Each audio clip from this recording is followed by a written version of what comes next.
Ela entrou no caminhão da morte nazis, um caminhão de Hitler, para segurar as mãos das crianças. Ninguém pediu isso a ela. Ninguém jamais saberia se ela não tivesse feito. Mas ela fez mesmo assim. Irmã Alicja Kotowska estava parada diante da porta do convento em Wejherowo, na Polônia. Era 24 de outubro de 1939. Apenas 5 semanas haviam passado desde que os tanques nazistas esmagaram as fronteiras do seu país e transformaram cidades inteiras em territórios de medo. Ela sabia exatamente por que a Gestapo tinha vindo. Por dias, outras freiras suplicaram para que fugisse. Em outra cidade, já tinham preparado um esconderijo. Bastava desaparecer. Bastava escolher sobreviver. Mas ela recusou. Eu não vou me salvar se, no meu lugar, levarem outra pessoa.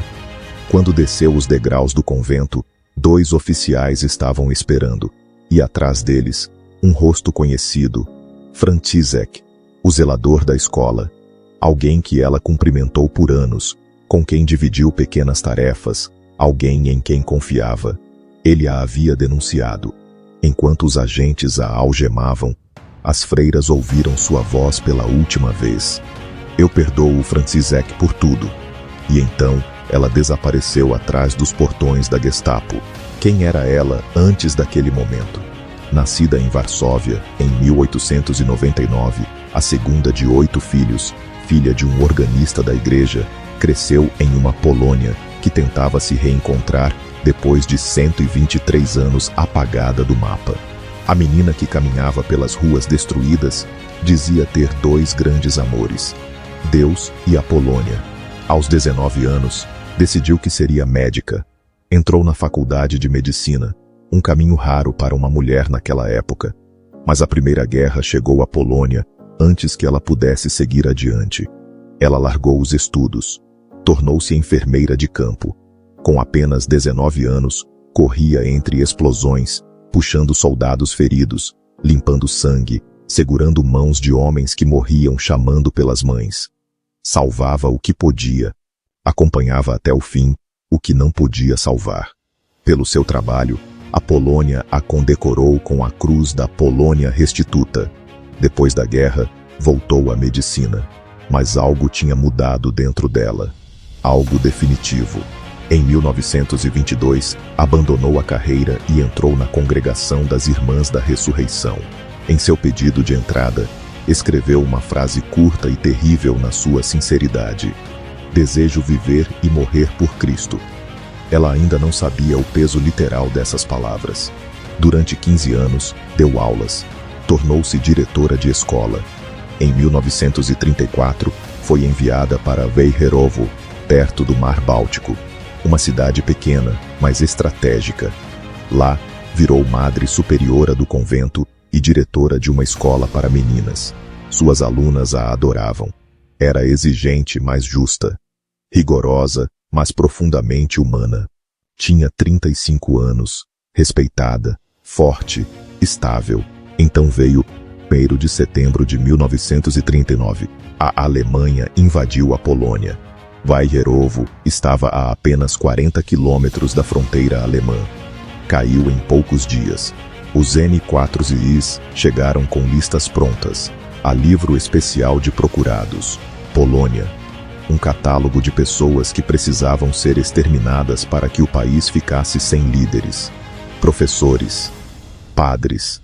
Professores universitários. Médicos. Jornalistas. E ela.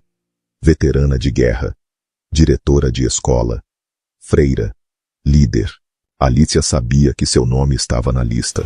Ainda assim, permaneceu. Continuou ensinando. Continuou dirigindo a escola. E começou a esconder judeus. O convento virou abrigo. Famílias judias foram escondidas entre paredes, porão, corredores.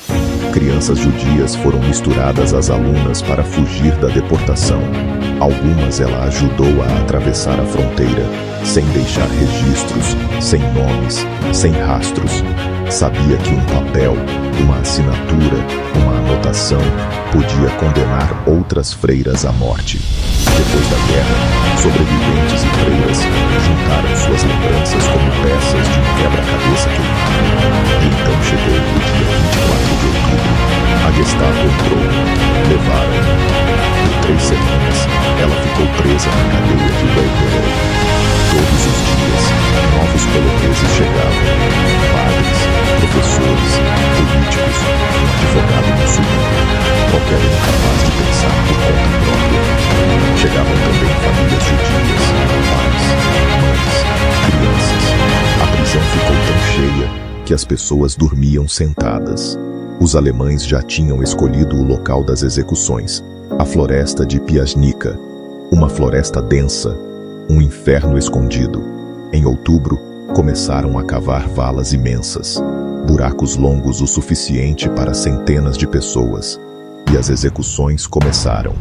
Caminhões levavam as vítimas como cargas. Nas clareiras, fileiras de pessoas eram alinhadas na beira da vala. Um tiro na nuca, corpos caíam para frente. Terra recém-aberta engolia vidas. Dia após dia, semana após semana. Centenas, depois milhares. No dia 11 de novembro de 1939, o caminhão veio buscar a Alicia. Um testemunho posterior contou o que aconteceu naquele pátio. Havia um grupo de crianças judias, 8, talvez 10. Tinham perdido os pais dias antes. Estavam sozinhas, chorando, tremendo. Ninguém as consolava, porque ninguém tinha forças para isso. Alicia olhou para elas e, sem pensar em si mesma, subiu na caçamba do caminhão. Depois estendeu os braços, uma por uma, puxou as crianças para junto dela. Sentou-se com elas, acariciou suas cabeças, segurou as mãos pequenas, sussurrou palavras de conforto. Tentou transformar o último terror delas em algo menos frio. Ela sabia que estava indo para a morte. Sabia que elas também estavam. E ainda assim, decidiu que nenhuma delas morreria sozinha. O caminhão avançou pela estrada de terra até a floresta de Piaśnica. Os prisioneiros foram tirados da caçamba, forçados a cavar suas próprias covas, obrigados a se despir, enfileirados. Alicia ficou com as crianças até o fim. Naquele dia, cerca de 300 pessoas foram assassinadas. Alicia Kotovska e as crianças judias estavam entre elas. Seus corpos caíram juntos na vala, sem nome, sem cruz, sem identificação. As execuções continuaram por meses. Entre 12 e 14 mil pessoas foram assassinadas em Piaśnica. Poloneses instruídos, judeus, alemães portadores de deficiência mental, enviados para morrer longe de casa. Perto do fim da guerra, os nazistas tentaram apagar a prova. Forçaram prisioneiros a desenterrar os corpos, queimá-los, espalhar as cinzas.